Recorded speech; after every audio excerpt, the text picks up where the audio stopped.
নমস্কার বন্ধুরা, সুপ্রিয়া রান্নাঘরে আবার একটা নতুন পর্বে তোমাদের সকলকে স্বাগত। আজকে পালং শাক দিয়ে একটা দুর্দান্ত স্বাদের রেসিপি আমি তোমাদের সঙ্গে শেয়ার করব।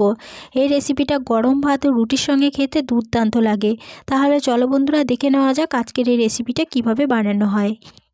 পালং শাক দিয়ে রেসিপিটা বানানোর জন্য এখানে আমি 250 গ্রাম পালং শাককে এইভাবে একটু বড় বড় করে কেটে জল দিয়ে ভালোভাবে ধুয়ে পরিষ্কার করে নিয়েছি। এবারে এই শাকটা একটা সাইডে সরিয়ে রাখছি। এদিকে গ্যাসের ওভেনে একটা কড়াই বসিয়ে গ্যাসটা অন করে কড়াইয়ের মধ্যে দিয়ে দিচ্ছি 2 চা চামচ সরষের তেল।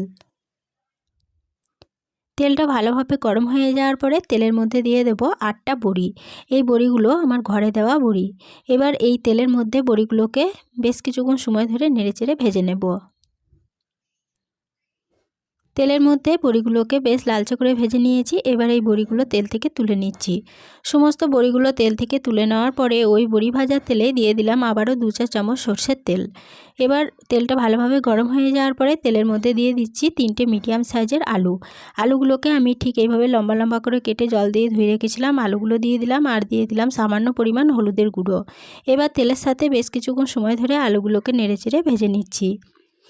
আলুগুলোকে 1 মিনিট মতো তেলের মধ্যে ভেজে নেওয়ার পরে এর মধ্যে একটা ঢাকা দিয়ে দিচ্ছি। ঢাকা দিয়ে এটাকে বেশ কিছুক্ষণ সময় ধরে ভাজা হতে দেব।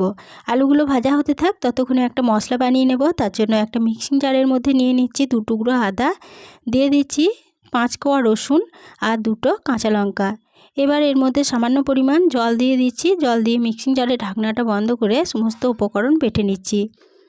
উপকরণগুলো বেটে নেওয়া হয়ে গেছে, এটা একটা সাইডে সরিয়ে রাখছি। এদিকে 4 মিনিট মতো আলুগুলো ঢাকা দিয়ে ভাজা হতে দিয়েছিলাম। 4 মিনিট পর ফিরে এসে আলুর ঢাকাটা খুলে নিচ্ছি। এরপরে আলুগুলোকে আবারও একটু নেড়েচেড়ে দিচ্ছি।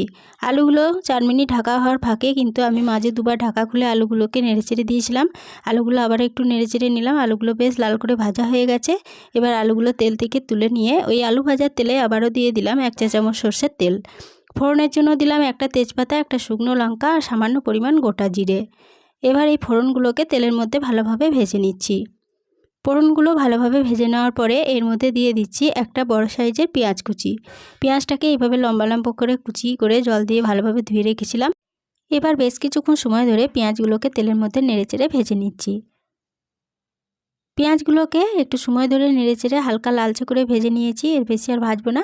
এবার এর মধ্যে যে আদা রসুন ও কাঁচা লঙ্কার পেস্টটা বানিয়ে রেখেছিলাম সেটা দিয়ে দিলাম।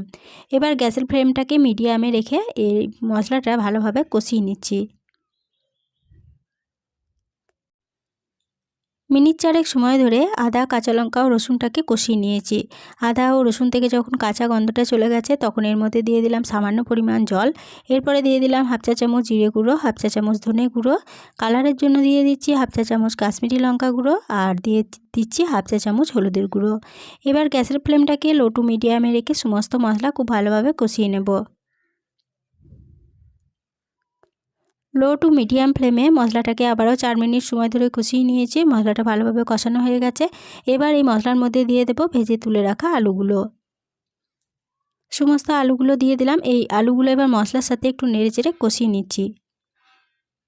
মশলার সাথে আলুগুলোকে 1 মিনিট মতো নেড়ে কষিয়ে নেওয়ার পরে যে পালং শাকটা কেটে রেখেছিলাম সেই পালং শাকটা এই মশলার মধ্যে দিয়ে দিচ্ছি। সমস্ত পালং শাকগুলো দিয়ে দিলাম। এবার দিয়ে দিচ্ছি স্বাদ অনুযায়ী লবণ। গ্যাসের ফ্লেমটাকে হাইতে রেখে এই পালং শাকটা মশলার সাথে ভালোভাবে নেড়েচেড়ে কষিয়ে নিচ্ছি। বন্ধুরা, আশা করি তোমরা পালং শাকের অনেক ধরনের রেসিপি বানিয়ে খেয়েছো, কিন্তু এই রেসিপিটা একবার বাড়িতে বানিয়ে দেখবে। একবার এইভাবে বানিয়ে খেলে দেখবে বারবার এইভাবে বানিয়েই খেতে ইচ্ছে করবে। মশলার সাথে পালং শাকটাকে মিনিট 2 মতো নেড়েচেড়ে কষিয়ে নিয়েছি। শাক থেকে বেশ কিছুটা জল বেরোতে শুরু করে দিয়েছে। এবার এর মধ্যে দিয়ে দিচ্ছি একটা মিডিয়াম সাইজের টমেটো কুচি। টমেটোটাকে লম্বা করে কুচি করে রেখেছিলাম। টমেটো কুচি দিয়ে এটাকে ঢাকা দিয়ে বেশ কিছুক্ষণ সময় ধরে রান্না হতে দেব। 5 মিনিট মতো সময় ধরে রান্না হতে দিয়েছিলাম। 5 মিনিট পর ফিরে এসে ঢাকাটা খুলে নিয়ে শাকটাকে একবার ভালোভাবে নেড়েচেড়ে দিচ্ছি। শাকটা ভালোভাবে নেড়েচেড়ে নেওয়ার পরে এখানে আলুগুলো ভালো মতো সুসিদ্ধ হয়েছে কিনা একটু চেক করে নিচ্ছি। আলুগুলো খুব ভালো মতো সুসিদ্ধ হয়ে গেছে। এবার এর মধ্যে দিয়ে দিচ্ছি 1/2 চা চামচ চিনি আর দিয়ে দিচ্ছি এখানে কিছুটা ধনেপাতা কুচি। আর যে বড়িগুলো ভেজে রেখেছিলাম সেই বড়িগুলোকে এইভাবে হাতের মধ্যে ভেঙে ছোট ছোট টুকরো করে এই শাকের মধ্যে দিয়ে দিচ্ছি। এখানে আমি বড়িগুলো হাতের সাহায্যে টুকরো করে দিয়ে দিলাম। তবে তোমাদের যদি অসুবিধা হয় তাহলে কোনো কিছুর সাহায্যে বড়িগুলোকে টুকরো করে শাকের মধ্যে দিয়ে দেবে। বড়ি, ধনেপাতা ও চিনিটাকে শাকের সাথে মিনিট 2 মতো নেড়েচেড়ে রান্না করে নিয়েছি। শাকটা বেশ টান হয়ে গেছে। গ্যাসের ফ্লেমটাকে বন্ধ করে দিয়ে শাকটা কড়াই থেকে নামিয়ে নিলাম।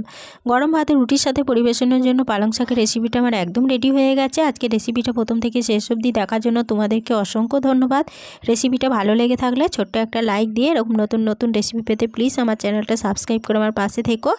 সকলের সাথে শেয়ার করে দিতে ভুলো না প্লিজ। আজকে রেসিপিটা এই পর্যন্তই ছিল। ফিরে আসবো আবার নতুন কোনো রেসিপি নিয়ে।